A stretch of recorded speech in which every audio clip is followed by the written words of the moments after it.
اچھا میرے بھائیوں، ایک اور کرنٹ ایشو میں چاہ رہا ہوں ڈسکس کر لوں. اسی ویک کے اندر 3 اکتوبر 2023 کو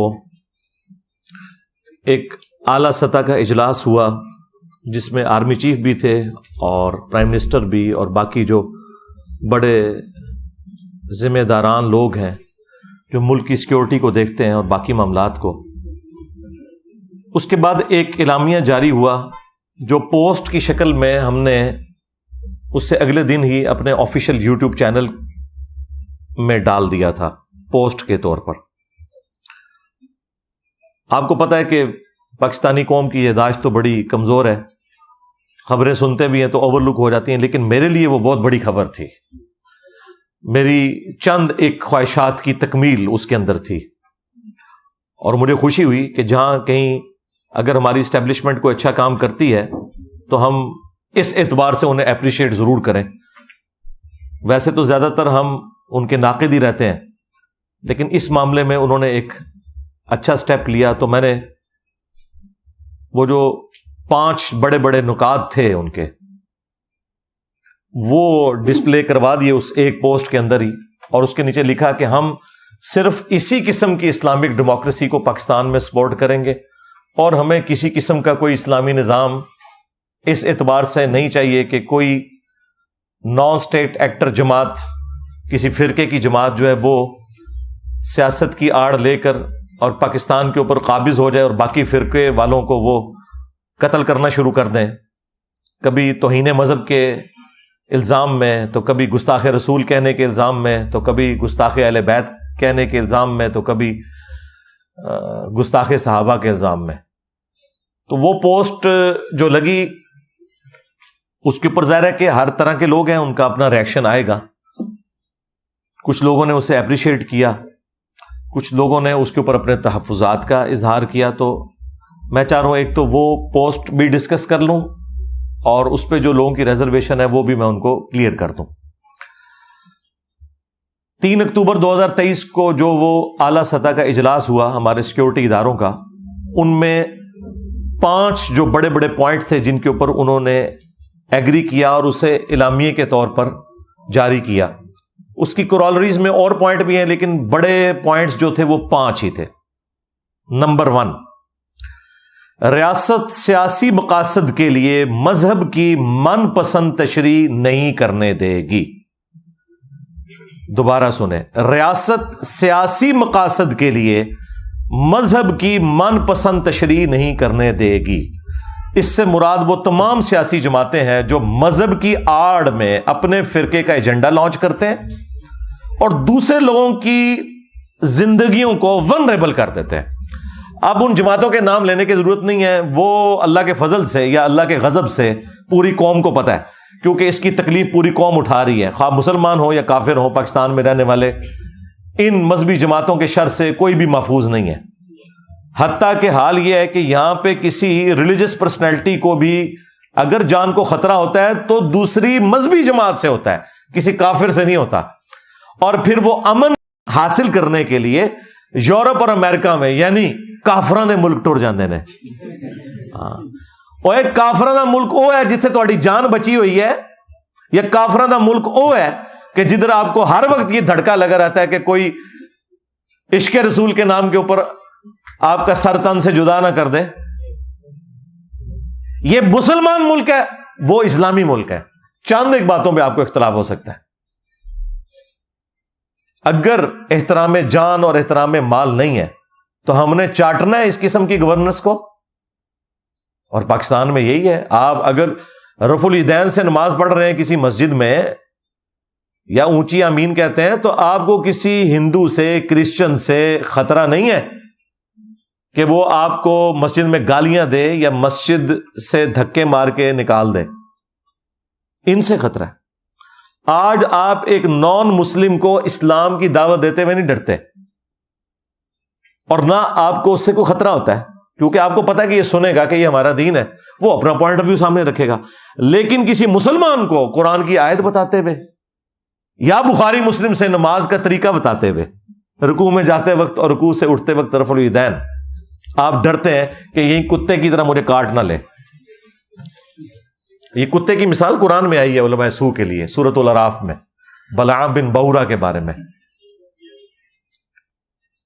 اور سورۃ نبی داؤد کے اندر بھی نبی علیہ السلام نے فرمایا میری امت میں ایسے گروہ پیدا ہوں گے کہ جس طرح باولا کتا کسی کو کاٹ جائے اس کے ایک ایک ریشے تک اس کا اثر پہنچ جاتا ہے نا، اس قسم کی بدعت ان گروہوں میں پیدا ہو جائیں گی.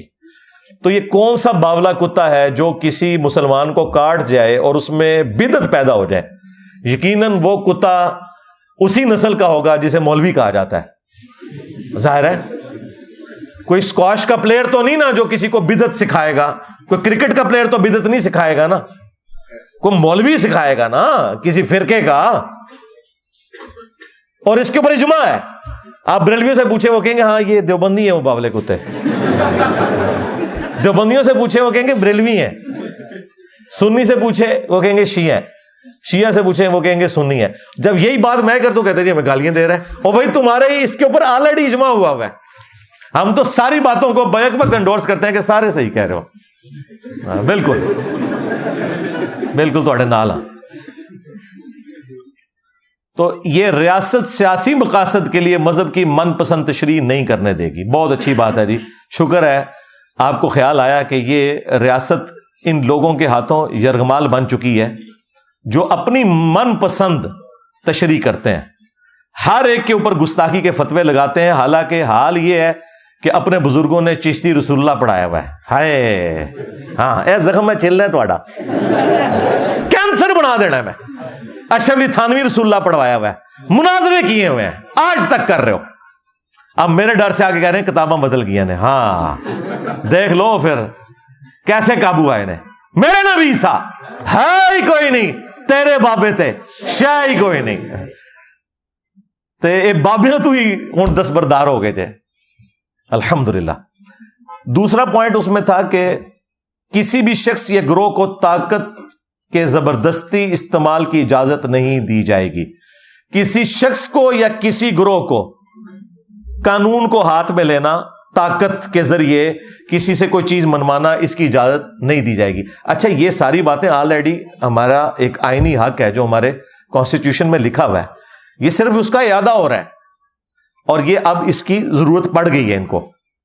چلیں ہمارا بھی ساتھ بھلا ہو جائے گا اس حوالے سے. تو بالکل ہم کہتے ہیں، ہم تو شروع دن سے کہہ رہے ہیں کہ صرف فوج کا کام ہے کہ وہ جہاد اور قتال والے معاملات کے اندر لے کے چلے، اور ود ان کنٹری پولیس کا کام ہے جو سول ایجنسی ہے، یا کبھی یہاں سول گورنمنٹ نے رینجرز کو بلانا ہو تو وہ بلائیں. ادروائز کسی سیاسی یا مذہبی جماعت کا یہ کام نہیں ہے کہ وہ اپنا جہادی ونگ بنائے اور اس کے ذریعے جہاد کس کے خلاف کرے؟ مسلمانوں کے خلاف. ہاں فرانس تک تو انہوں نے پہنچ نہیں سکنا، یورپ تک تو پہنچ نہیں سکتے. یہاں نہ ہمارے بینک چھوڑتے ہیں یہ، نہ ہماری گاڑیاں چھوڑتے ہیں، نہ ہمارے مکان چھوڑتے ہیں. میں نے آج تک کوئی عاشق رسول نہیں دیکھا سو کالڈ جو لبیک یا رسول اللہ کہہ کے اپنے موٹر بائک کی ٹینکی میں جو ہے نا وہ آگ لگا دے. تو آڈے موٹر سائیکل ساڑن کے اے ندی حالت ہے. تو کسی کو اجازت نہیں دی جائے گی کہ وہ اس طریقے سے زبردستی یہ کرے. اب یہ لادہ بات ہے کہ یہ سارے کام ہماری اسٹیبلشمنٹ کی مرضی سے اور ان کی سرپرستی میں ہوتے رہے. یہ تو ایک حقیقت ہے، اور یہ وہ حقیقت ہے جو ہم پہلے دن سے آپ کو بتاتے ہیں. آج جو آ کے ہماری پوسٹوں کے نیچے کامنٹس کرتے ہیں پی ٹی آئی کے لوگ، نون لیگ کے لوگ، ایسے لوگوں کو شرم کرنی چاہیے. تم لوگ مجھے بتاؤ گے کہ اسٹیبلشمنٹ کا سیاست میں کوئی کردار نہیں ہونا چاہیے؟ سب سے زیادہ اسٹیبلشمنٹ کے ہاتھوں جو لوگ یوز ہوئے ہیں وہ ہمیں بتائیں گے. بھائی ہم تو اس وقت تمہیں سمجھا رہے تھے جب تمہارا پرائم منسٹر جو ہے وہ اسٹیبلشمنٹ کے ساتھ مل کے مخالفین کو جیلوں میں گزارا تھا. آج وہ خود جیل میں گیا تو تمہیں یاد آ گیا کہ فوج کا سیاست میں کوئی کردار نہیں ہونا چاہیے. 2018 کے الیکشنز کو کس طرح مینج کیا گیا، 2014 کے دھرنے کیسے ہوئے، اس وقت تم لوگوں کو خیال نہیں آیا. آج ہمیں بتا رہے ہیں جی علی بھائی اسٹیبلشمنٹ کو آپ یہ سپورٹ کر رہے ہیں، ان کا تو یہ کردار ہے. مجھے بتا رہے ہیں دیکھو ہم تو 2012-13 کی میری ویڈیوز یوٹیوب کے اوپر اپلوڈ ہیں جب آپ لوگوں کو پتہ ہی نہیں تھا، اور اس وقت ہماری جہادی تنظیم میں ایسٹ ہوتی تھی فوج کا. جماعت الدعوہ باقی تنظیمیں، میں اس وقت بھی ان لوگوں کے خلاف بولتا تھا کہ یار یہ کام غلط ہو رہا ہے، یہ تمہارے گاٹے فٹ ہوں گے. یہ تو 2015-16 میں آ کے ان کو جب ہوش آئی، پھر ڈان لیکس ہوئی، FATF حافظہ اللہ آیا، پھر انہوں خیال آیا اچھا وہ بھی سانو گورے نہیں دسنا ہے کہ بندے دے پتر بن جاؤ. گوروں نے جب ان کو بتایا تلوار لٹکی تو پھر ان کو خیال آیا کہ نہیں یار یہ تو اب کام بڑھ گیا، اب ہم نے یہ کام نہیں کرنا. پھر ضرب عزم شروع ہوا، رد الفساد شروع ہوا، اور یہ کرتے کرتے اس لیے آپ دیکھیں جب یہ لوگ سیم پیج پہ تھے نا، چیئرمین PTI اور ان کی جماعت اور اسٹیبلشمنٹ، 2021 کے اندر جب ان سارے لوگوں کی گردنوں میں سریے تھے، اس وقت میرا انٹرویو ریکارڈ کیا تھا حقیقت TV والوں نے، اور اس وقت حقیقت TV خود ان کا ایک ماؤتھ پیس تھا، آپ سمجھ لیں اسٹیبلشمنٹ کا. تو میں نے ان کو انٹرویو میں یہ بات کی تھی کہ میرے انٹرویو میں آپ نے کٹنگ نہیں کرنی، میں جو کچھ بولوں گا اس کا وزن خود اٹھاؤں گا، کیونکہ میں اسٹیبلشمنٹ کے ٹکڑوں پہ کبھی نہیں پلا، نہ میں نے ان سے کبھی کوئی چندہ لیا ہے کہ مجھے کسی کا ڈر ہو اس حوالے سے. تو انہوں نے کہا جی بالکل، وہ میرے اسٹوڈنٹ تھے، انہوں نے ریگارڈ کیا. آپ میرا وہ انٹرویو بھی نکال کے دیکھیں، اس وقت بھی میں نے یہ بات کی ہوئی ہے کہ اب ہماری پالیسی کچھ بہتر ہوئی ہے، لیکن ابھی بھی فوج کو سیاست سے الگ ہو جانا چاہیے، اور انہوں نے کٹنگ نہیں کی. یہ ساری چیزیں میں نے اس وقت بھی ہائی لائٹ کی تھی. اب تو خیر پوری قوم ہی کہہ رہی ہے نا، کیونکہ پیچھے ایک PTI بچ گئی تھی، اس کے ساتھ تو جو کچھ ہو گیا، وہ تو پیپلز پارٹی اور نون لیگ کو بھی اپنے بیانیے میں پیچھے چھوڑ گئی ہے اینٹی اسٹیبلشمنٹ میں. تو ان کو بھی سمجھ آ گئی، لیکن ان کو اس وقت سمجھ نہیں آتی تھی. لیکن پھر 9 مئی ہو گیا، 99 پہ سانپ کاٹ گیا. ہاں، اتنی مشکل سے معاملات بیک فٹ پہ گئے تھے، 99 پہ سانپ کاٹ گیا. پھر اسٹیبلشمنٹ پورا مونسٹر بن کے سامنے آ گئی، اور اب وہ سیاسی جماعتیں بھی، جو جماعتیں اینٹی اسٹیبلشمنٹ تھیں، اب وہ بھی ترس کھا رہی ہیں. نہیں جی دیکھو جی PTI والوں نے زیادتی کر دی، تو اب کیا کرے بیچاری فوج. اب بھی بیچاری کر کے خود PTI جو اس وقت مزے لے رہی تھی، اب وہ کہہ رہے ہیں جی ہمارا تو کوئی تعلق نہیں. تو یہ جو 10,000 بندہ اندر پکڑا ہوا ہے، یہ نون لیگ کا بندہ ہے. ہم لوگ نہیں ان کی شکلیں پہچانتے. یہ کون لوگ ہیں جو آگ لگا رہے تھے فوجی تنصیبات کے اوپر جا کے؟ مس میرج تو ہوا ہے. جب ان کو اس کی ہیٹ فیل ہوئی تو اب انہوں نے اعلان برات کر دیا، لیکن وہ معاملہ تو اب بگڑ گیا. اور دیکھ لیں جتنے مولوی یہ خان صاحب کو پھونک چڑھاتے تھے، ایک بندہ بھی ان کی حمایت میں سامنے نہیں آیا. میں نے 9 مئی کی رات کو لائیو سیشن کے اندر سیدھا آرمی چیف کو مخاطب کر کے کہا تھا کہ یہ جو کچھ زیادتی ہوئی ہے، یہ بچے ہیں، ان کو معاف کر دیں. اور اگر آپ کہتے ہیں ہم نے ان کو پکڑنا ہے تو ان کے ان بڑوں کو پکڑو جن کے اعلی کار بنے تھے. ان بچوں کا کیا قصور ہے؟ یہ تو بےچارے ملک کی محبت میں یوز ہوئے تھے، اور ان کو تم نے ڈی ٹریک کیا تو آج انہوں نے آگے تمہیں کاٹ لیا. اور اگر اپنے بڑوں کو نہیں پکڑ سکتے تو ان بچوں پہ رحم کہو یار چھوڑ دو ان کو. صرف میں نے جرت کی. کدھر کے طارق جمیل صاحب؟ ہاں، امت کا رہنما ملا ہے اتنے عرصے بعد. اور بھائی چڑھتے سورج کو سلام ہوتا ہے. ٹروتھ لور جو ہے نا، وہ نہیں دیکھتے کہ سورج چڑھ رہا ہے یا ڈوب رہا ہے، وہ حق کی آواز کو بلند کرتے ہیں. تو میں نے اسی وقت کیا، بار بار کیا، آج پھر کر رہا ہوں کہ اگر آپ اپنے بڑوں کو سزا نہیں دے سکتے، چھوڑ دیں، باقیوں کو بھی معاف کر دیں. ٹھیک ہے؟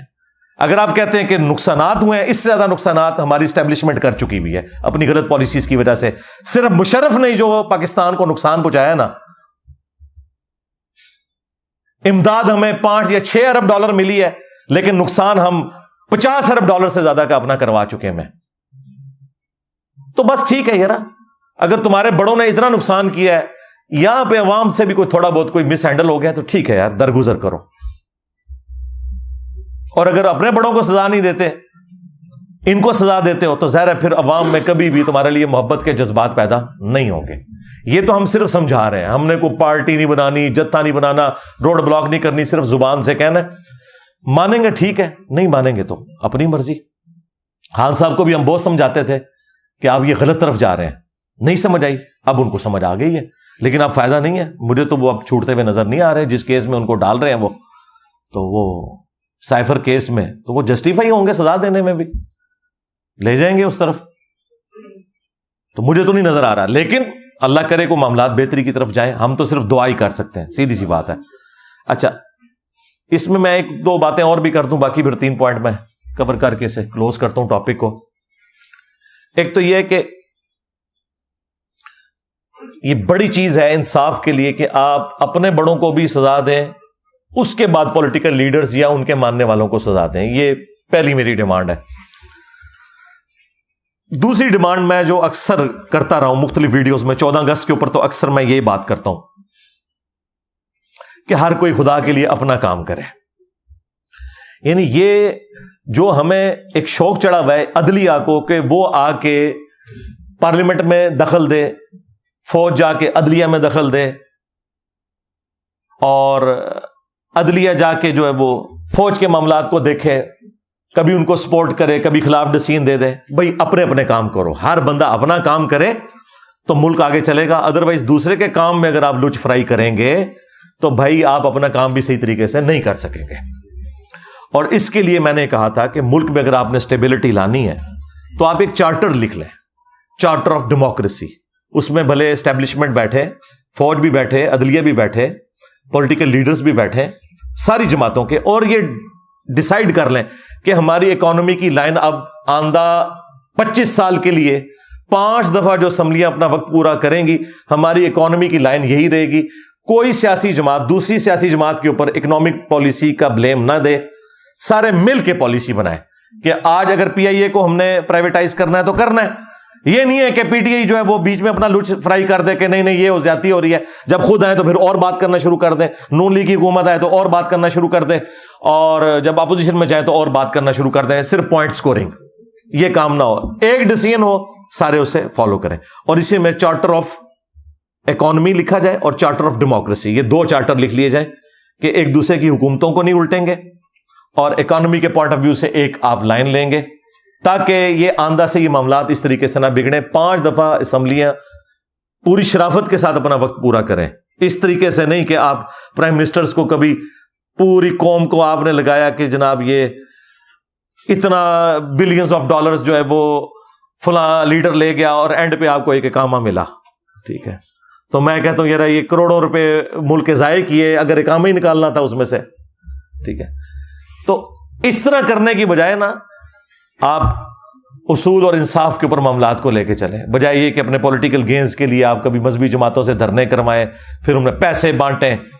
ٹھیک ہے, پھر وہ اس وقت بھی آ جائیں جب آپ کو ضرورت نہ ہو, پھر آپ ان کے اوپر کریک ڈاؤن کریں, جب کریک ڈاؤن ہو تو پھر وہ ملک بند کر دیں, اور یہ تماشا لگا رہے. تو چارٹر آف ڈیموکریسی اور چارٹر آف اکانومی یہ لکھا جائے, پالیسی سیم چلتی رہے. تیسرا پوائنٹ جو پچھلے دنوں یہ جڑاملا والا واقعہ ہوا جس میں 18 کے قریب گرجے جلے, وہ تو خیر کلیم بہت زیادہ بڑا فگر کر رہے ہیں, اور اس وقت ہمارے جو پنجاب کے آئی جی ہیں ڈاکٹر عثمان صاحب, انہوں نے تو بتایا کہ 6000 کے قریب نفری پیچھے تیار تھی جس نے یہ سارا معاملہ اور آگے بھڑکانا تھا, اس لیے ہم نے اس وقت معاملے کو ٹھنڈا کیا. تو مجھے اس وقت بھی بڑا یعنی غصہ آیا اس کے اوپر کہ یار یہ قوم کس طرف جا رہی ہے. بہرحال اب انہوں نے وہ جن 6000 بندے تھے ان کی لسٹیں پوری بنا لی ہوئی ہیں, انہوں نے وہ ایک ایک کر کے ساروں کو قانون کے کٹہرے میں لے کے آئیں گے. اور میں نے اس وقت بھی ریکویسٹ کی تھی کہ یار آپ نے ضرب عض شروع کیا, آپ نے رد الفساد کیا, ایک رد النفاق بھی کریں. یہ منافق ہے, یہ پاکستان کے ساتھ بھی منافقت کر رہے ہیں نان اسٹیٹ ایکٹر, اور اسلام کے ساتھ بھی منافقت کر رہے ہیں, عوام کو دھوکہ دے رہے ہیں. ان کے خلاف ایک آپریشن لانچ کریں, رد النفاق. وہ الحمدللہ اب نام اس کا جو بھی وہ رکھیں, بال رد النفاق شروع ہو گیا جے, اے میں تمہیں دس دیا انشاءاللہ. اب یہ وقت کے ساتھ حالات بہتری کی طرف جائیں گے انشاءاللہ. اور چوتھی چیز اس میں جو میں نے وہ بیانیے میں بات کی تھی رد النفاق کے بعد, کہ جو پھر بندے پکڑے جائیں ان کو پھر عدالتوں کے ذریعے سزائیں دلوائی جائیں, اور یہ فوری انصاف ہو. فائز عیسیٰ صاحب بھی وہاں پہنچے تھے, اب تو خیر وہ چیف جسٹس بن گئے. جڑاملا واقعے کے فوراً بعد وہ پہنچے تھے وہاں پر, اب انہی کے پاس کیسز لگنے ہیں. تو اب کسی چیز کو بھی بالائے طاق رکھتے ہوئے جو صحیح ڈیسیژن بنتا ہے وہ کریں. آج تک پاکستان کی تاریخ میں جتنے نان اسٹیٹ ایکٹرز نے اس طرح کی حرکتیں کی ہیں نا, الٹیمیٹلی بڑی عدالتوں سے جا کے چھپ جاتے ہیں. آج تک جو کچھ بھی ہوا بڑی عدالتوں سے جا کے یہ لوگ چھٹ جاتے ہیں. اس لیے چھوٹتے ہیں کہ وہاں جا کے گواہ جو ہے گواہی نہیں دیتے, ان کی جان کو خطرہ ہوتا ہے. گواہ مکر جاتے ہیں. اب عدالت نے تو شواہد کی بنیاد پہ فیصلہ کرنا ہے. میرا خیال ہے گواہ اگر مکر بھی جائیں, اگر آپ کے پاس کیمرے کا ریکارڈ موجود ہے, سی سی ٹی وی سے یہ چیز کنفرم ہو جاتی ہے کہ یہ لوگ مجرم ہیں, انہیں سزا ملنی چاہیے. سیدھی سی بات ہے. ادروائز یہ معاملات اس طریقے سے چلتے رہیں گے. یہ 4 چیزیں ہو گئی. اور 5ویں چیز میں نے کہا تھا کہ یہ خیر میرا ایک ذاتی شغف ہے, یہ آپ کی مرضی ہے, چاہے تو سافٹ ویئر اپڈیٹ کر دیں ان کا, تو چاہے کوئی ایک مولوی سٹی بنا دیں, جس طرح جو ہے وہ اٹلی میں ویٹیکن سٹی بنا اور مولویوں کو کہا کہ بھئی ادھر لڑو بھیڑو جو کچھ کرنا ہے, ادھر جا کے خیر ان کا بھی ڈانگ نکل گیا.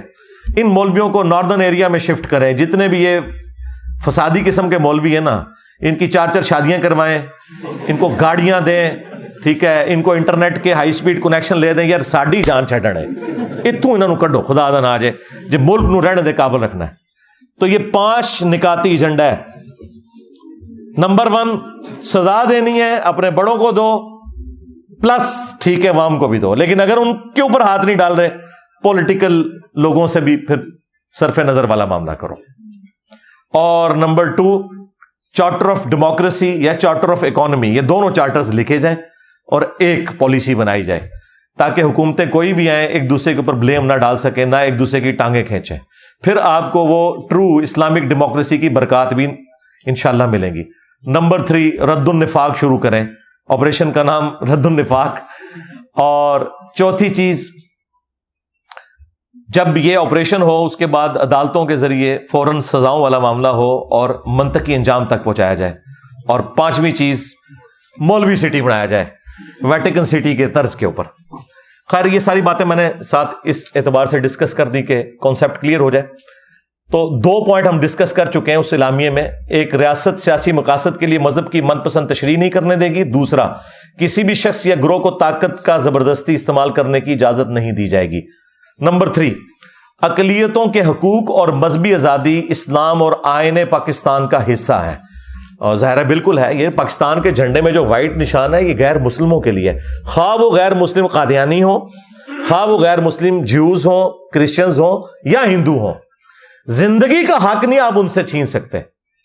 عقیدے کا اختلاف, علمی اختلاف اپنی جگہ, وہ آپ نے کرنا ہے, ڈنکے کی چوٹ پہ کرنا ہے. تم لوگ تو ختم نبوت کے نام کے اوپر صرف چندے کھاتے ہو نا. علمی جواب قادیانیوں کے علمی وظائف کے صرف میں نے دیے ہیں. آج بھی یوٹیوب پہ مجھے بتائیں کسی بھی ختم نبوت کی تحریک کی کوئی علمی ویڈیو دکھائیں. زیادہ سے زیادہ یہ کہیں گے جی وہ ٹوائلٹ میں مر گیا, بس اس قسم کے ان کے پاس اعتراضات ہوتے ہیں. علمی بات کوئی نہیں کی سوائے میرے. درجنوں ویڈیوز ہیں میری قادیانیوں کے خلاف. انہوں نے صرف, اور انہوں نے بھی اینٹی قادیانی کام کیا ہے. ختم نبوت پہ تو کسی نے بھی نہیں کام کیا. ختم نبوت اس دن ہوگا ہاں جس دن چشتی رسول اللہ اشرفی رسول اللہ پہ بھی یہ لوگ بات کریں گے جدھر سے چندے لے کے کھا رہے ہیں. اسی شہر سے نکلتے ہیں جہاں سے کتابیں چھپ رہی ہیں, ادھر دھرنا نہیں دیتے, مصیبت ہماری جان کو ڈال دیتے ہیں.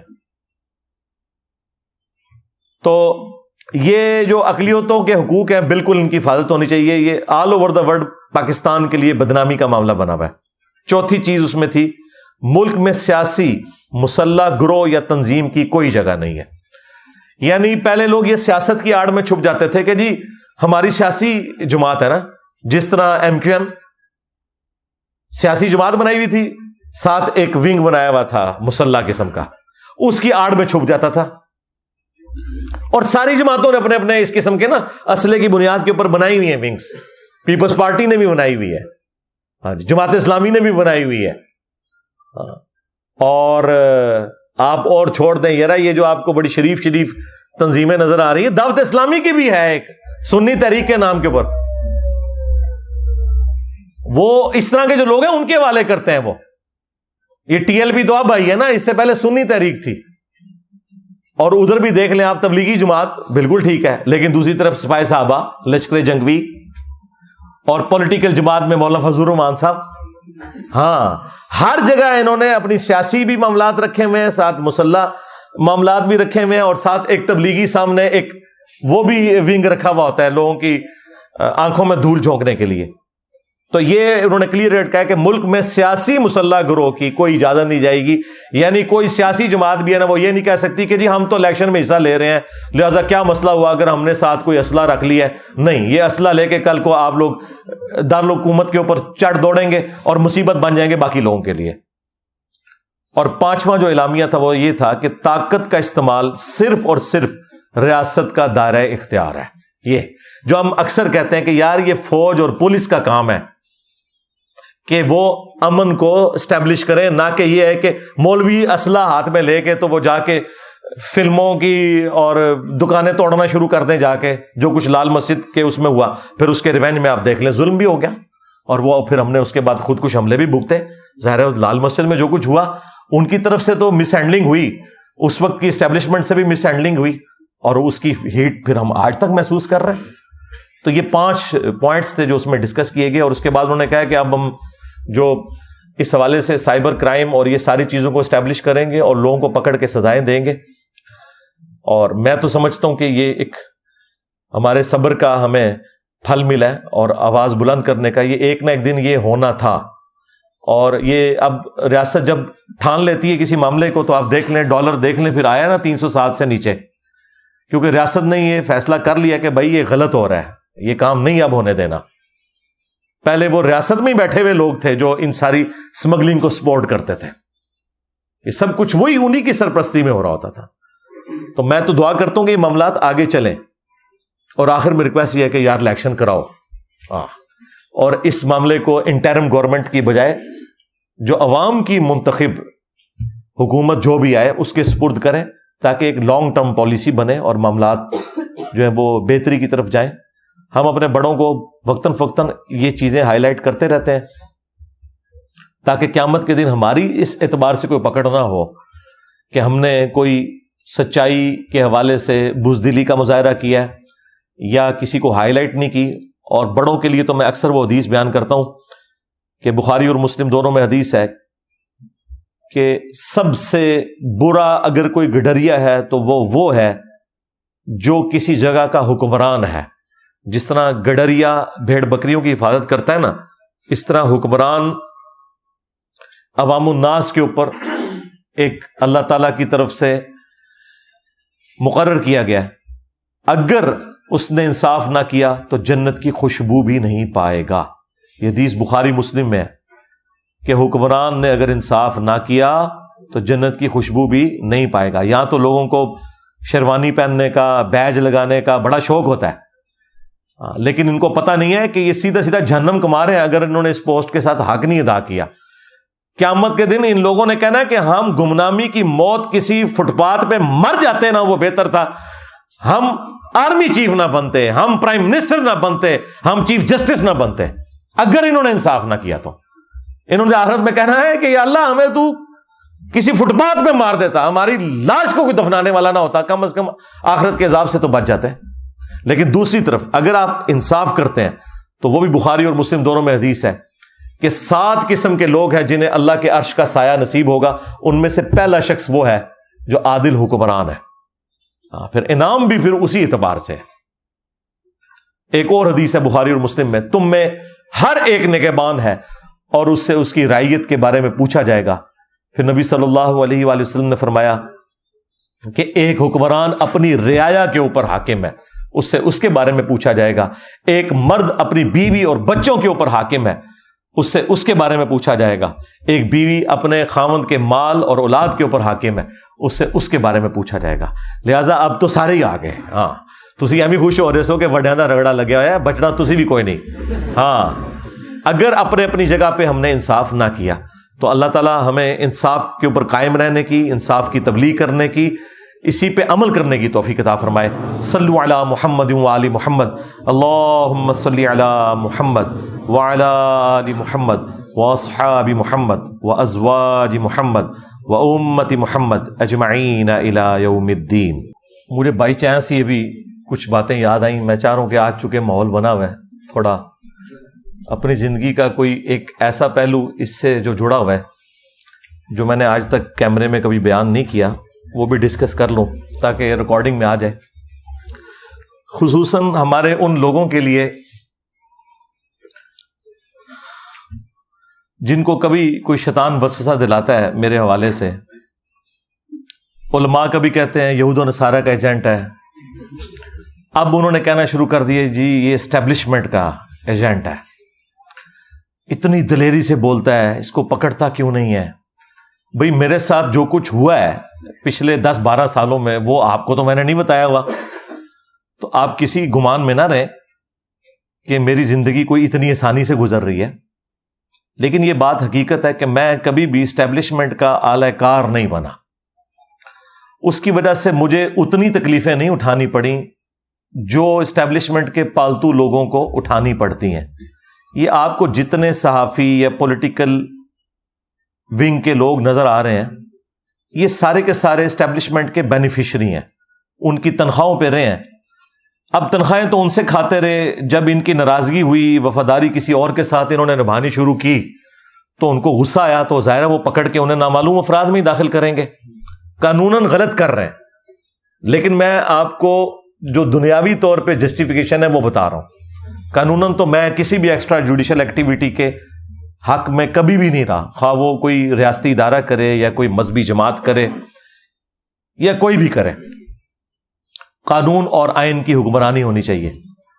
لیکن میرے ساتھ الحمدللہ شروع سے ایک غیرت والا ایلیمنٹ اٹیچ رہا کہ میں نے کبھی بھی کسی کے اعلی کار بننے سے ہمیشہ انکار کیا، نہ کسی پولیٹیکل جماعت کا ساتھ دیا، نہ کسی ریاستی ادارے کا. البتہ اگر میری کوئی بات کسی پولیٹیکل لیڈر کے حق میں گئی تو وہ اس وجہ سے نہیں کہ مجھے اس سے کوئی عقیدت تھی، اس کے پیچھے ریزن یہ ہے کہ میں سچائی کے لیے کھڑا ہوا کہ یار یہ اس وقت اس کے ساتھ یہ زیادتی ہے. جس طرح خان صاحب کے دور میں آپ کو پتہ ہے جب کبھی ان کے اوپر مذہبی کارڈ یوز ہوا تو میں نے ان کے حق میں آواز بلند کی، تو اس کی وجہ سے بعض لوگوں نے سمجھا کہ یہ کوئی پی ٹی آئی کے پے رول کے اوپر ہے. اور جب خان صاحب نکالے گئے اس وقت میں نے کچھ نصیحتیں کی تو اس وقت انہوں نے سمجھا شاید یہ کوئی اسٹیبلشمنٹ کا بندہ ہے، حالانکہ ایسا نہیں تھا.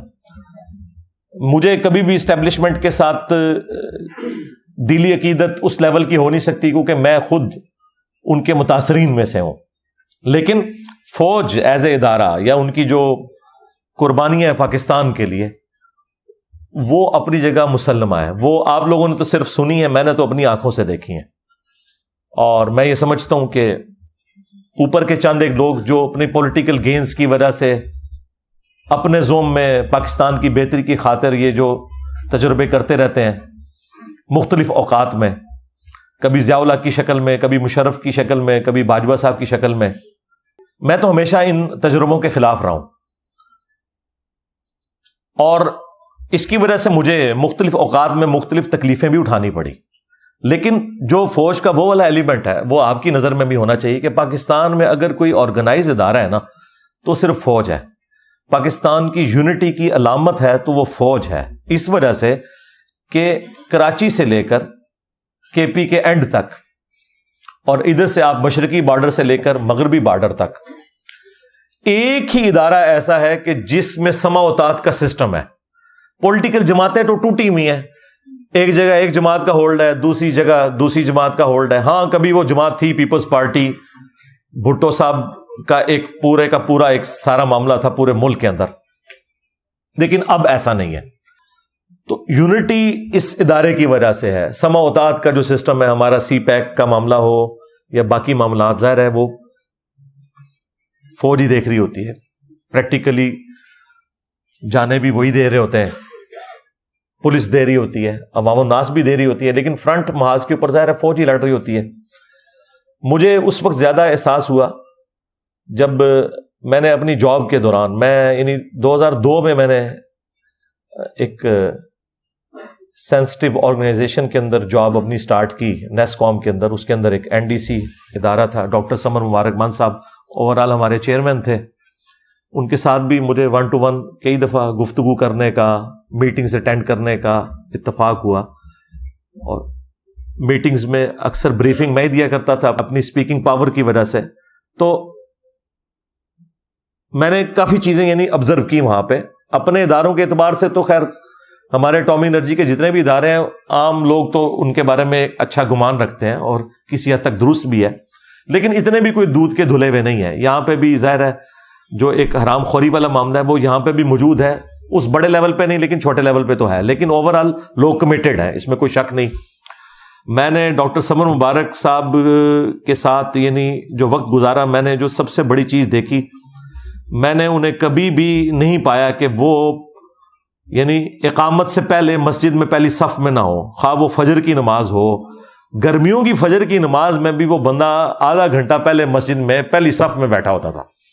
اس کے بعد پھر عرفان برنی صاحب بنے اور باقی لوگ جتنے ہمارے، ماشاءاللہ مجھے کافی کلوزلی ان لوگوں کو دیکھنے کا موقع ملا۔ وہیں پر مجھے جو چیز آبزرو ہوئی، جو میں کبھی بھی باہر رہ کے نہیں کر سکتا تھا، وہ فوج کا وہ پہلو ہے جو آپ لوگوں کی نظروں سے اوجھل ہے، اور وہ یہ ہے کہ پاکستان کی جتنی بھی یہ سینسٹیو آرگنائزیشن یا ان کی سائٹس ہیں جو پہاڑوں میں بنی ہوئی ہیں، پاکستان کے جو میزائل پروگرام کی سٹوریج، باقی ساری چیزیں ایس پی ڈی کے through, A S F C کے تھرو، یہ ساری سیکیورٹی فوج دیکھتی ہے ہماری ساری سائٹس کی، اور وہ سائٹس کلومیٹرز پہ پہاڑوں میں پھیلی ہوئی ہیں، اور وہ پہاڑ وہ ہیں کہ جہاں پہ صدیوں سے کبھی کوئی آبادی بھی نہیں تھی، اب وہاں سائٹس بنی سیکیورٹی کی وجہ سے۔ اب ظاہر ہے کہ وہ سائٹس تو بن گئی ہیں، لیکن وہ تو اماج گاہ ہیں سانپوں کی، خنزیر وہاں پہ عام پھرتے ہیں، اور اس کے علاوہ بھی کئی ایک موذی قسم کے جانور۔ سائٹس تو اب بن گئی ہیں، ظاہر ہے وہ شام کے وقت وہ ساری چیزیں وہاں جمع بھی ہو جاتی ہیں۔ کئی بار ایسا ہوا کہ ہمارے ڈرائیورز یا سیکیورٹی گارڈز کے کمروں سے سانپ بھی نکل آتے تھے، ظاہر ہے پہاڑوں کے اندر ہے، اب کتنی آپ صفائی کر سکتے ہیں، اتنا کچھ مینج کریں۔ تو مجھے وہاں جا کے احساس ہوا، ورنہ میں یعنی کوئی، چونکہ بڑوں کی پکچر میرے سامنے تھی نا، میں تو شروع سے ایک ڈیموکریٹک قسم کا بندہ ہوں، تو مجھے پالیٹکس میں جو فوج کا کردار ہے نا، یہ کبھی بھی اچھا نہیں لگا۔ اور بچپن میں ہم بھی یعنی اسی قسم کے جذباتی پاکستانی تھے، ہمیں سمجھ ہی کوئی نہیں تھی۔ جب 1988 میں بے نظیر آئی اور ان لوگوں نے IJI بنوائی، اور ہم لوگ بھی وہ جتنے وہ گندے قسم کے نعرے ہوتے تھے اسکول لیول پہ ہم بھی لگایا کرتے تھے، ہم سمجھتے تھے کہ مسلم لیگ کو یا یہ اسلامی جمہوری اتحاد کو سپورٹ کرنا یہ اسلام کی سپورٹ ہے، اور یہ جو ہے پتہ نہیں کوئی کافر ہے بے نظیر جو ہم پہ مسلط ہو گئی ہے۔ وہ تو پھر ہمیں بعد میں پتہ چلا کہ یہ تو بڑے لوگوں کی گیمیں تھیں، اور وہ 90s کی تو پوری گیم جو پیپلز پارٹی اور مسلم لیگ کی جو یہ تماشا چلتا رہا، یہ ان بچوں نے نہیں دیکھا کہ جو صرف خان صاحب کی باتیں سنتے ہیں، اس لیے ان کو نہیں پتا کہ دوسری جماعتوں نے بھی اپنے اپنے وقت میں کیا کیا تکلیفیں کاٹی ہیں، ایک دوسرے سے بھی اور اسٹیبلشمنٹ سے بھی۔ پھر انہوں نے آ کے چارٹر آف ڈیموکریسی لکھا تھا۔ یہ تو آج بڑا سکون ہے اس اعتبار سے، جو کچھ 90s میں ہوتا رہا، 1.5-2 سال بعد حکومت الٹ جاتی تھی اور یہ سارے معاملات ہوتے تھے، ہمیں بھی اس وقت سمجھ نہیں تھی، لیکن جب سمجھ آئی تو مجھے پتا چلا کہ یار یہ تو سارے کا سارا مسئلہ جو ہے وہ ایک ادارے کی وجہ سے خراب ہو رہا ہے۔ تو میرے دل میں ان کے لیے کبھی بھی کوئی اس طرح کا نرم رویہ یا جذبہ نہیں تھا۔ میں آپ کو جاب پہ جانے سے پہلے کی بات کر رہا ہوں، لیکن جب میں نے وہاں یہ والا اسپیکٹ دیکھا، پھر میں نے کہا یار یہ بےچارے تو ان کے آفیسز سے لے کے اسٹاف کے لوگوں تک سر کہہ کے تو ہم سے بات کرتے تھے، پھر ہماری سیکیورٹی کے لیے انہوں نے سب کچھ کرنا اور اتنے اچھے اخلاق سے پیش آنا۔ مجھے پھر وہ والا جب اسپیکٹ سامنے آیا نا، تو پھر میں نے کہا کہ نہیں یار یہ فرق کرنا چاہیے ہمیں، جس طرح ہمیں پولیٹیکل جماعتوں میں بھی اچھے لوگوں میں اور برے لوگوں میں فرق کرنا چاہیے، مذہبی جماعتوں میں بھی، فرقوں میں بھی، ان کے عقائد میں بھی، کہ سنی کی ساری باتیں غلط نہیں، شیعہ کی ساری باتیں غلط نہیں، جو میں اچھی بات کو سپورٹ کرتا ہوں، اور برائی سے آپ نے الگ رہنا ہے۔ وہی جو حضرت عثمان نے ہمیں سکھا دیا ہے کہ نماز مسلمانوں میں نیکی کا کام ہے، نیکی کے کاموں میں ان کا ساتھ دو، جنہوں نے مسجد نبوی پہ قبضہ کیا ہوا ہے، صحیح بخاری 695 نمبر حدیث، برائی میں ان سے الگ رہو۔ حالانکہ اسٹیک پہ خلافت لگی ہوئی حضرت عثمان کی، لیکن اپنے مخالفین کے بارے میں کہہ رہے ہیں نمازیں ان کے پیچھے پڑھو، اگرچہ انہوں نے مسجد نبوی پہ قبضہ کر لیا، کیونکہ نماز تو کوئی برائی کا کام نہیں۔ لہٰذا پاکستانی قوم بھی دیکھے کہ اچھائی کے کاموں میں تو کم از کم اسٹیبلشمنٹ کا ساتھ دیں، فوجی قیادت کا بھی ساتھ دیں، پولیٹیکل قیادت کا بھی ساتھ دیں، پرائم منسٹر کا بھی ساتھ دیں، ہاں برائی میں الگ رہیں، اور اپنا پروٹیسٹ بھی ریکارڈ کروائیں، لیکن صرف دشمنی پہ اتر کے اس لیول پہ چلے جانا کہ آپ ان کے بارے میں نیگیٹو رویہ اختیار کریں۔ میں یہ سمجھتا ہوں یہ جو ابھی ڈیسیژن ہوا ہے، جو میں نے آپ کو 5 پوائنٹ بتائے کہ اب یہ ڈیسائیڈ ہوا ہے کہ کوئی بھی سیاسی جماعت مسلح گروہ بنا کے اس طریقے سے مذہب کی من پسند تشریح کر کے نہیں چڑھ دوڑے گی دوسرے کے اوپر، یہ بہت بڑا ایک ڈیسیژن ہے۔ اسی طریقے سے ابھی یہ جو ڈالرز کے حوالے سے جو کچھ ہوا اچھی چیز ہے۔ باقی ہم وہ کہتے ہیں کہ الیکشن اپنے ٹائم پہ ہونا چاہیے، بالکل، اس میں پولیٹیکل لیڈرز کے خلاف اگر کیسز بنے ہیں تو ان بڑوں کے خلاف بھی بننے چاہیے جنہوں نے ان پولیٹیکل لیڈرز کو یوز کر کے اس طرح کے تجربات اپنی پاکستانی قوم کے اوپر کیے، وہ اپنی جگہ، وہ تو میں بار بار ریکارڈ کرواتا ہوں، لیکن یہ والا اسپیکٹ یاد رکھیں، کیونکہ میں نے دیکھا ہے کہ جب سے خان صاحب کے ساتھ یہ سارا مسئلہ ہوا ہے نا، تو پی ٹی آئی جو ہے نا وہ بہت آگے چلی گئی ہے اس معاملات میں. نون لیگ تو شاہی کوئی نہیں اس کے مقابلے میں رہی ہے کہ جس طرح کی اب یہ زبان پاکستان کے اداروں کے بارے میں استعمال کر رہے ہیں، اس سے اداروں کو تو کوئی نقصان نہیں ہونا، پاکستان کا بیڑا غرق ہو جانا ہے. ان کے ہاتھ میں بھائی سلطہ ہے، ان کے ہاتھ میں بندوق ہے، وہ پھر آپ کو گھروں سے بھی اٹھائیں گے. پھر آپ لوگ جو ہیں وہ جتنے بھی بنے ہوئے ہیں، اب مجھے بتائیں وہ پی ٹی آئی کے لیڈر جو کل تک کہتے تھے کہ نواز شریف بھگوڑا آتا کیوں نہیں ہے، اب میں حماد اظہر سے نہ پوچھوں کہ تو کیوں بھگوڑا ہے، آ نا عدالتوں کا مقابلہ کرنا. جب تو بلاتا تھا نواز شریف کو کہ آؤ جی عدالتوں کا سامنا کرو، کیسز کا سامنا کرو، تو تم لوگ کیوں، مراد سعید کیوں بھگوڑا ہوا ہے، آؤ نا عدالتوں کا سامنا کرو نا. تو اب تمہیں اس بات کا جواب مل جائے گا کہ نواز شریف بار سے واپس کیوں نہیں آ رہا تھا. ہاں، کیونکہ جب تک اپنی دم پہ نہ پاؤں پڑے اس وقت تک کسی کی تکلیف کا احساس نہیں آپ کو ہوتا. ہم کہتے ہیں وہ بھی غلط ہو رہا تھا، یہ بھی غلط ہو رہا ہے، لیکن یہ نہیں ہو سکتا کہ آپ اس کو جسٹیفائی کریں اور اسے غلط کہیں، یا اسے جسٹیفائی کریں اور اسے غلط کہیں. اب تو خیر خان صاحب نے خود بھی مانا ہے، خان صاحب نے کہا کہ جی میں نے نہیں نواز شریف کی حکومت ہٹائی تھی، وہ اسٹیبلشمنٹ نے ہٹائی تھی. ٹھیک ہے، یہ تو لکھ کے سپریم کورٹ میں دیا ہے خان صاحب نے. جو باتیں اتنے صافی نہیں ان سے منوا سکے، اب ان کو سمجھ آ گئی ہے. تو یہ وقت کے ساتھ چیزیں لرن کرتے ہیں، اب ہماری اسٹیبلشمنٹ بھی سیکھ رہی ہے. پر میں اپنے حوالے سے آپ کو بتا دوں کہ مجھے پہلے نمبر پہ قرآن و سنت ہے، اس کے بعد پاکستان کا آئین ہے، اور اس کے بعد کوئی ریاستی ادارہ یا سیاسی جماعت ہوگی. جو بھی غلط کام کرے گا ڈنکے کی چوٹ پہ میں کہوں گا غلط ہے، یہ کام ٹھیک ہو رہا ہے، یہ کام غلط ہو رہا ہے. تو مجھے جو اپنی جاب سے ریٹائرمنٹ لینی پڑی، اس میں بھی انڈائریکٹلی میرے ساتھ بھی ایک لیول کی ایک زیادتی ہوئی جس کی وجہ سے مجھے لینی پڑی. خیر اس شر میں سے اللہ نے خیر نکالا کہ میری خواہش تھی، ویسے تو میں الٹا بھی لٹک جاتا. میں جس پوسٹ پہ تھا 19 گریڈ پہ اور ایک ٹاپ لیول کے اوپر، تو مجھے تو انہوں نے کبھی بھی ریٹائرمنٹ نہیں دینی تھی جب تک کہ میں اپنے 25 سال سروس کے پورے نہ کرتے ہیں. وہ تو پھر اللہ کی طرف سے کرنا ہوا. یہاں پہ کوئی ہماری ایک ایجنسی کو سیکورٹی کلیئرنس کر رہی تھی، تو وہ اس کے نیچے جو وہ رپورٹیں لکھنے والے ہیں نا، وہ کوئی بریلوی تھا کٹر قسم کا. اچھا، یہ میں بات کر رہا ہوں 2016-17 کی. اس نے نا رپورٹ میں مجھے لکھ دیا کہ اس کا تعلق جو ہے لشکر جنگوی سے ہے، دیوبند کے. اب میرا دیوبند کے ساتھ کبھی بھی کوئی ہمدردی کا رشتہ نہیں رہا، ایٹ لیسٹ جہادی تنظیموں کے ساتھ. خیر وہ ہماری جب آفس میں وہ پہنچی تو فوجی آپ کو پتہ کانوں کے کچے ہوتے ہیں، انہوں نے فوراً کہا جی آپ ریٹائرمنٹ لے لیں. میں نے کہا کس چیز کی ریٹائرمنٹ؟ اچھا ویسے تو مطلب میری خواہش تھی کہ مجھے ریٹائرمنٹ مل جائے. میں نے جتنا بھی دین کا کام بڑے لیول پہ جتنا کیا وہ اپنی جاب کے دوران کیا، یہ ذہن میں رکھیے گا. 2008 میں میری ریکارڈنگ شروع ہوئی ہیں اور یہ میں 2017 کی بات کر رہا ہوں، 9 سال تک، جبکہ آلموسٹ ہمارے سارے میجر لیکچرز ریکارڈ ہو چکے ہوئے تھے. تو میں نے کہا اس الزام کے ساتھ تو میں نے نہیں جانا. ویسے آپ آفر کریں کہ ٹھیک ہے میں پبلک فگر ہوں اور اس کی وجہ سے تو ٹھیک ہے، کوئی مسئلہ نہیں. 15 سال میری سروس ہے، مجھے 15 سال سے زیادہ سروس ہو چکی ہوئی تھی، تو مجھے بینیفٹس بھی مل جائیں گے جو جاب کے ہیں. اتنے تو نہیں ملیں گے لیکن چلیں کوئی آدھے تو مل ہی جائیں گے، لیکن اس الزام کے ساتھ نہیں. لیکن آپ کو پتا ہے فوج کی ایک مینٹالٹی ہے، وہ غلط بھی ڈیسیژن کرے نا، غلطی علیحدگی میں تو مان لیتے ہیں، پبلکلی نہیں مانتے. یہ ان کے ساتھ ایک کمزوری اٹیچ ہے. یہی وجہ ہے کہ یہ سب کچھ کر رہے ہیں، ابھی کبھی یہ نہیں کہہ رہے کہ جی ہمیں معاف کر دیں، ہم سے غلطی ہوئی ہے، یہ نہیں کبھی کہیں گے. ویسے کبھی کسی صحافی سے دلائیں گے جی ماضی میں ہم سے بھی غلطیاں ہوئی، معافی نہیں مانگیں گے. یہ ان کی ایک مینٹالٹی ہے. معافی کے لیے صرف ڈاکٹر عبد القدیر صاحب ہی تھے، ہاں ان کو قربانی کا بکرا بنایا. معافی کے لیے صرف پولیٹیکل لیڈرز ہی بچے ہوتے ہیں. یہ میں ساری باتیں آپ کو اس لیے بتا رہا ہوں کہ میرے بارے میں میرے جینز کے اندر موجود ہے کہ یہ اپنے مخالفین کے ساتھ کیا کرتے ہیں. لہٰذا میرے بارے میں تو آپ بھول جائیں، جس طرح آپ یہ بھول جائیں نا کہ میں توحید کے معاملے میں بالکل ننگی تلوار ہوں، اس معاملے میں بھی میں بالکل ننگی تلوار ہوں. مجھے پتا ہے کہ یہ کیا کرتے ہیں. ہمیں کوئی پی ٹی آئی والا یا نون لیگ والا جو ہے نا وہ آئین کا درس نہ دے اور یا ہمیں وہ اینٹی اسٹیبلشمنٹ بیانیہ نہ بتائے، ہمیں آپ سے زیادہ پتا ہے. ٹھیک ہے، تو بہرحال اس وقت جب یہ معاملات چلے تو میں سیدھا پھر اسلام آباد ہائی کورٹ میں نے کیس کر دیا اپنے ادارے کے خلاف.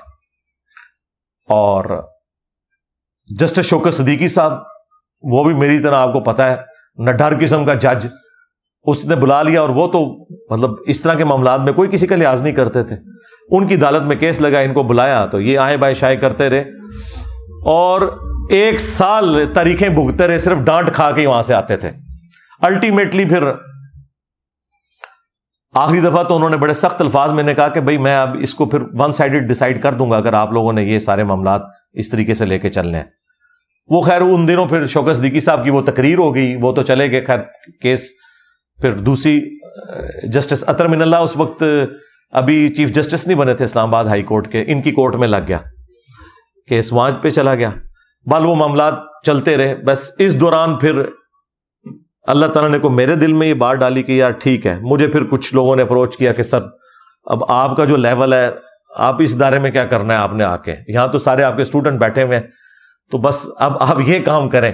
تو مجھے بات کلک کر گئی. میں نے کہا ٹھیک ہے یار. پھر میں نے اس معاملے کو اوور لک کر کے 2020 کے اینڈ پہ جا کے میں نے وہ پھر اپنے ساری ریٹائرمنٹ والا معاملہ بھی کیا, اور سارے وہ پرانے جو میرے ایریئرز رہتے تھے وہ ریسیو کیے, اور آفیشیلی میں نے سگنیچر کر دیے. اس دوران خیر میں نے اپیل کے لیے جو ہے نا وہ اپلائی کیا تھا. جب میری ان کے ساتھ میٹنگ بھی, تو اس وقت بھی میں نے ان کو کہا کہ یار یہ اس طریقے سے آپ نے کوئی الزام لگانا, صحیح الزام لگائیں, لیکن غلط الزام کے ذریعے یہ نہ کریں. میں نے اس لیے سے کیا تھا. بہرحال یہ میں بتانے کا مقصد یہ ہے کہ میں خود اس فیز سے گزرا ہوا ہوں. ٹھیک ہے, وہ تو اللہ تعالیٰ نے ہر شر میں سے کوئی خیر نکالنی ہوتی ہے. میرے لیے جو اللہ تعالیٰ نے یہ پوسٹ رکھی ہوئی ہے, وہ ڈاکٹر ذاکر نائک کی بات وہ کہتے ہیں کہ میری والدہ کہا کرتی تھی کہ میں ہزاروں اپنے ڈاکٹر ذاکر نائک قربان کر سکتی ہوں اگر ایک احمد دیداد ہمیں ڈاکٹر ذاکر نائک کی شکل میں اور مل جائے. تو ڈاکٹرز تو بہت ہوں گے, لیکن ڈاکٹر ذاکر نائک تو ڈاکٹر ذاکر نائک ہے. کنگ ایڈورڈ میڈیکل کالج نے کئی MBBS ڈاکٹرز پروڈیوس کیے ہیں, لیکن ڈاکٹر اسرار تو پھر ڈاکٹر اسرار ہے. ٹھیک ہے, تو اس لیے میں نے جب دیکھا, میں نے کہا یار میکینیکل انجینئر دنیا میں اور بھی کہیں ہیں, ٹامی انرجی میں ہائر پوسٹ میں ہے, لیکن یہ اس وقت جو اللہ تعالیٰ نے یہ اس کام کے لیے مجھے چن لیا, اور ظاہر ہے کہ اللہ تعالیٰ ہی کسی کے دل میں بات ڈالتا ہے, اس کو صلاحیتیں دیتا ہے غیر معمولی حالات و واقعات میں. تو میں نے پھر اس کام کو پورے پیشن کے ساتھ الحمدللہ لے کے چلوں. اور آپ دیکھ لیں 2017 میں ہمارے 1 لاکھ سبسکرائبرز تھے پورے 10 سالوں کے اندر, اور پھر چند سالوں کے اندر اب آپ دیکھ لیں سبسکرائبرز کو تو خیر سیکنڈری حیثیت حاصل ہے, اگرچہ وہ 2.5 ملین سے زیادہ ہے, لیکن اصل چیز ویورشپ ہے.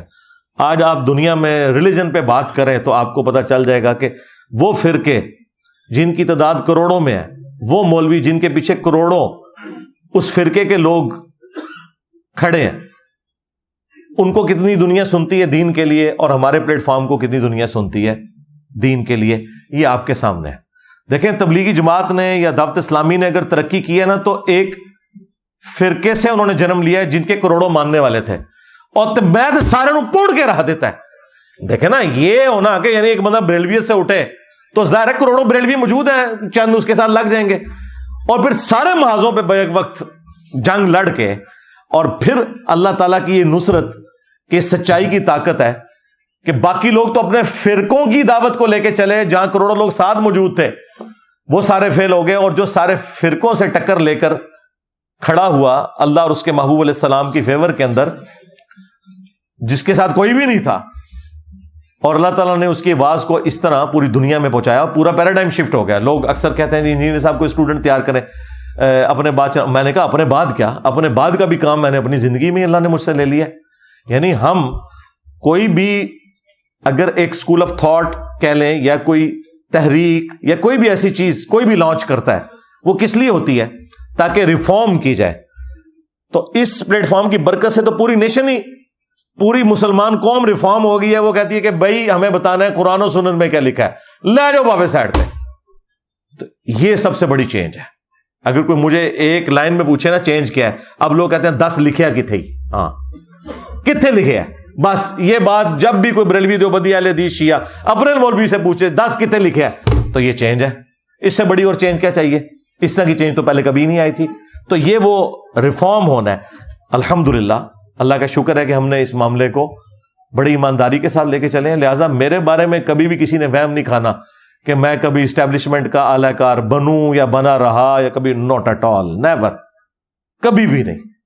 میں بالکل سچائی کے لیے ہمیشہ کھڑا ہوتا ہوں, آندہ بھی کھڑا ہوں گا. آپ دیکھیں لوگ تو رالیں لوگوں کی ٹپک رہی ہوتی ہیں. یہ جو خان صاحب کے دور کے اندر اس وقت کی جو اسٹیبلشمنٹ نے جو پلان کیا ہوا تھا نا, اس پلان میں مجھے بھی انہوں نے یوز کرنے کی کوشش کی. میرے پاس بندے بھیجے کہ آپ کو وزارت مذہبی امور دیں گے, آپ کی لائف کو تھریٹ ہے, آپ وہاں شفٹ ہو جائیں. میں نے کہا بھائی میں آپ کو اسسٹ ضرور کروں گا, میں سسٹم کا حصہ نہیں بن سکتا, کسی مولوی کو ہی ڈھونڈیں.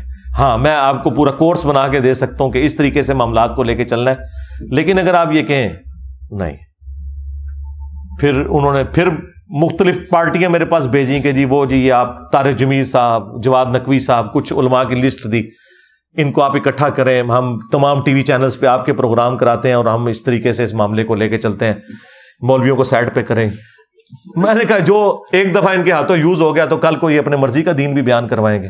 میں نے کہا بھائی ہماری معذرت قبول کریں, البتہ آپ دین کی ہیلپ کے طور پہ ہم سے جب بھی کوئی چیز پوچھیں گے وہ ہم ضرور بتائیں گے, آپ کے لیے ہم کام نہیں بھائی کر سکتے, سیدھی سی بات ہے. اور وہ دیکھیں وہ بیچارہ تو اب فارغ ہو کے گھر بیٹھ گیا, جس کا آرمی چیف بننے کا خواب تھا, بندے میرے پاس بھیج رہا تھا, مجھے تو نہیں پتا تھا کہ اس کا اپنا کیا اشر ہونا ہے, خود بھی فارغ ہو گیا. تو دیکھیں میں کبھی بھی نہ ابھی اعلی کار بنوں گا, نہ پہلے کبھی بنا, نہ مستقبل میں.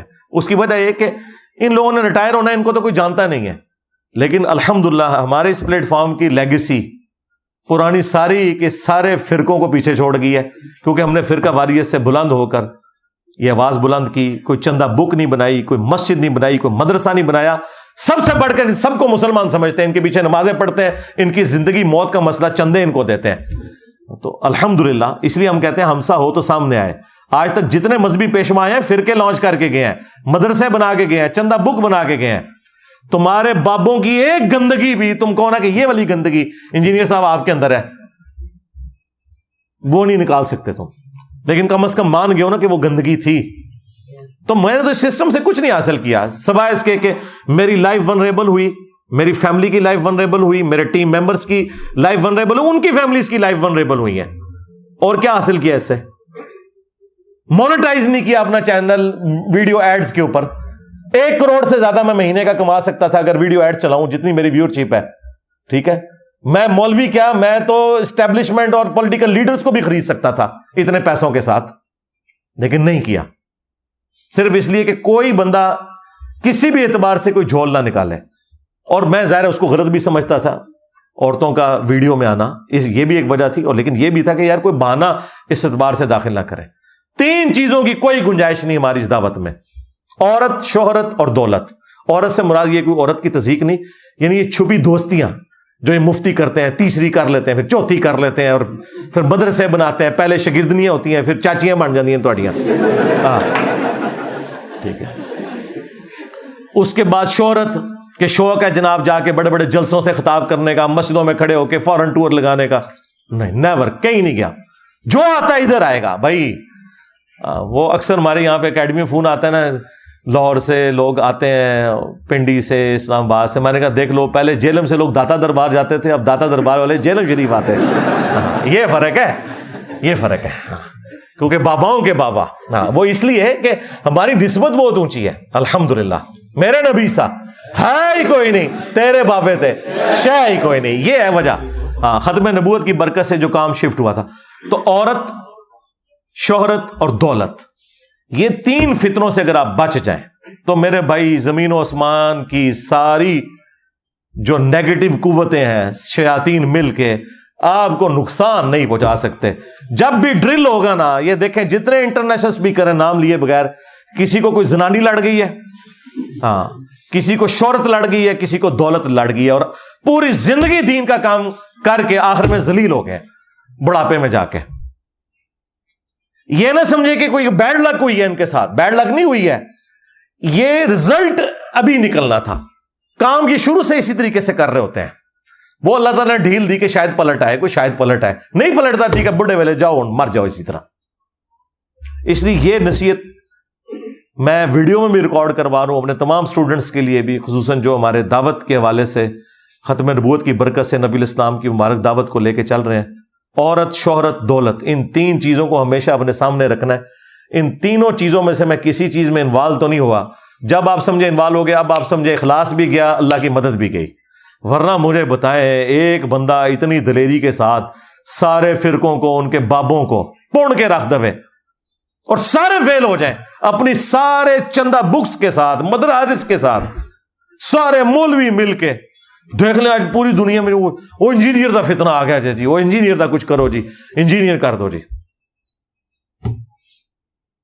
پھر کوئی اور بہانہ نہیں ملتا تھا تو پھر فلاں کا ایجنٹ، فلاں کا ایجنٹ. اور اب تو یہ ساری گالیاں اتنی گھس پٹ گئی ہیں کہ اب مجھے خود بھی ہنسی آتی ہے. کبھی کوئی قادیانی کہہ دے یا یہ کہتے، میں کہتا ہوں یار یہ تو کوئی نوی شاید لب کے لے آؤ. ہاں یہ تو ساری چیزیں پٹ گئی ہیں تھوڑیاں. تو اللہ کا شکر ہے، یہ میں نے ساری باتیں اس کے ساتھ اس لیے کر دی تاکہ آپ کو، اگر میری زندگی میں کوئی ایسا ایک چھپا ہوا ایلیمنٹ تھا جو شاید میں نے ابھی تک ویڈیو میں بیان نہیں کیا تھا، تو وہ بھی میں ریکارڈنگ میں لے آؤں، بجائے اس کے کہ میرے بعد کوئی بندہ میری طرف کوئی ایسی بات منسوب کرے تو میں اس کی کلیریفیکیشن خود اس حوالے سے دے دوں. باقی تو اللہ کا شکر ہے کہ ہر بات کی کلیریفیکیشن دینا ضروری بھی نہیں ہے. کسی انسان کا جو کریکٹر ہے وہ خود بتاتا ہے کہ وہ کیسا ہے. تو یہ بار بار جی فلانے نے کہتا جی ایدے تے کوئی گل کرو جی ادھر تے گل کرو، بھائی یہ قیامت تک لوگ باتیں کرتے رہیں گے. اس کا کوئی اینڈ نہیں ہوگا. بات یہ کہ اوورآل ڈاکٹرن دیکھیں، اگر آپ کو اس سے بہتر کوئی پلیٹ فارم نظر آتا ہے، ہم یہ نہیں کہہ رہے کہ آپ وہاں جائیں، ہمیں بھی لے جائیں ساتھ. ہاں اگلی بات کریں گے. یہ حوصلہ کسی میں نہیں ہے. لوگ تو کہتے ہیں انجینئر کو سننا نہیں، اور انجینئر صاحب یہ کہہ رہے ہیں کہ اگر کوئی اس سے اچھی جگہ ہے جہاں پہ لوگ قرآن، بخاری، مسلم، دین کی بات کر رہے ہیں ریفرنس کے ساتھ، آپ وہاں نہ اٹیچ ہو، مجھے بھی ساتھ لے جائیں. ہاں میں بھی ادھر اٹیچ ہو جاؤں، اس کو لا کے ہم یہاں بٹاتے ہیں. ہاں تو یہ اس لیے کہ بھی ہم اپنی کاز کے ساتھ مخلص ہیں. مجھے کیوں کسی سے جیلسی ہوگی؟ میں تو چاہتا ہوں کہ ہر گلی سے انجینئر نکلنا چاہیے جو اپنے نبی علیہ السلام کا مجاہد بن کر ختم نبوت کی برکت سے قرآن و سنت کی دعوت عام کرے، بجائے یہ کہ بزرگ بابوں کو لے کر چلے. سیدھی سی بات ہے. صلو علی محمد وآل محمد، اللہم صلی علی محمد وعلی آل محمد واصحاب محمد وازواج محمد وامت محمد اجمعین الی یوم الدین. اللہم انی اسألک بانک انت اللہ لا الہ الا انت الاحد الصمد الذی لم یلد ولم یولد ولم یکن له کفوا احد وإلہکم الہ واحد لا الہ الا هو الرحمن الرحیم. الف لام میم. اللہ لا الہ الا هو الحی القیوم. اللہم صلی علی محمد وعلی آل محمد. اللہم ربنا آتنا فی الدنیا حسنہ وفی الآخرۃ حسنۃ وقنا عذاب النار. ربنا آتنا من لدنک رحمۃ وہیئ لنا من امرنا رشدا. اللہم اغفر لحینا ومیتنا وشاہدنا وغائبنا وصغیرنا وکبیرنا وذکرنا وانثانا. اللہم من احییتہ منا فاحیہ علی الاسلام ومن توفیتہ منا فتوفہ علی الایمان. اے اللہ، جن جن بھلائیوں کا سوال تیرے محبوب صلی اللہ علیہ وآلہ وسلم نے تجھ سے کیا، ہمارے حق میں، ہمارے ماں باپ کے حق میں، ہمارے بیوی بچوں کے حق میں، پوری امت کے حق میں قبول منظور فرما. جن جن چیزوں کے شر سے تیرے محبوب صلی اللہ علیہ وآلہ وسلم نے تیری پناہ طلب کی، تمام مسلمانوں کو ان تمام چیزوں کے شر سے اپنی پناہ عطا فرما. بالخصوص چائنا، کشمیر، انڈیا، فلسطین، یمن، عراق، شام، پاکستان، افغانستان، جہاں کئی مسلمان کس پرسی کی زندگی گزار رہے ہیں، غیب سے ان کی عزت، آبرو، جان و مال کی حفاظت فرما. حاضرین کے دلوں میں جو جو نیک اور جائز دعائیں ہیں قبول منظور فرما. حاضرین کے جو چھوٹے بڑے رشتہ دار فوت ہو چکے ان کی مغفرت فرما. جو زندہ ہیں ان کو اپنی موت سے پہلے قبر و آخرت کی تیاری کرنے کی توفیق عطا فرما. جو بیمار ہیں انہیں شفائے کلی عطا فرما. یہ تمام دعائیں تمام مسلمانوں کے حق میں قبول منظور فرما. اے اللہ، ہمارے ملک پاکستان کی خیر فرما، اندرونی اور بیرونی خطرات سے محفوظ فرما، پورے عالم اسلام کی خیر فرما. سبحان ربک رب العزت عما یصفون وسلام علی المرسلین والحمد للہ رب العالمین وصلی اللہ علی النبی الکریم وعلی آلہ واصحابہ اجمعین الی یوم الدین. آمین.